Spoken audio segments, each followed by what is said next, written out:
Kaso laban sa 17 Pilipinong inaresto dahil sa pagsasagawa ng kilos protesta, ibinasura na ng Qatar government kasunod ng pagpulong ni Pangulong Ferdinand R. Marcos Jr. kay Qatari Ambassador to the Philippines, Ahmed Saad Al-Humidi. Si Harley Valbuena sa sentro ng balita, live.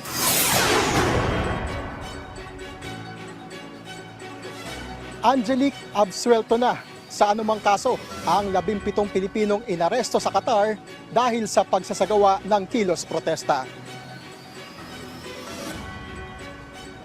Tuluyan ang ibinasura ng Qatar government ang kaso ng 17 Pilipinong inaresto dahil sa pag-rally. Ayon sa palasyo, kasunod dito ng pakikipagpulong ni Pangulong Ferdinand R. Marcos Jr. kay Qatar Ambassador to the Philippines, Ahmed Saad Al-Humidi, kaninang umaga.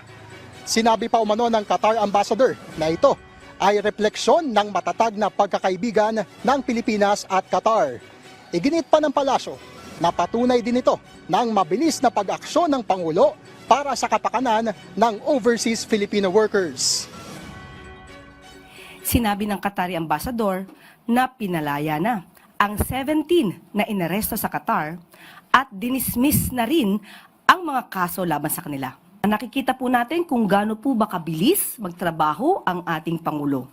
Kaya parang ito po ay taliwa sa mga bintang ng iba na walang nangyayari sa ating bansa. Matatanda ang unang inanunsyo ng Department of Migrant Workers na binigyan ng provisional release ang 17 Pinoy habang sila ay iniimbestigahan. Gayunman, dahil dismiss na ang kanilang mga kaso, ay kinumpirma ng palasyo na pwede na muli silang magtrabaho at bumalik sa kanilang mga normal na pamumuhay o kaya naman ay umuwi sa Pilipinas kung kanilang nanaisin.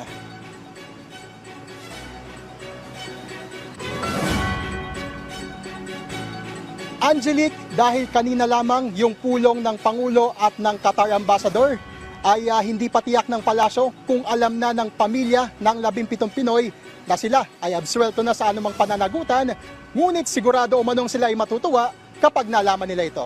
Angelique? Yes, magandang balita yan. Maraming salamat, Harley Valbuena.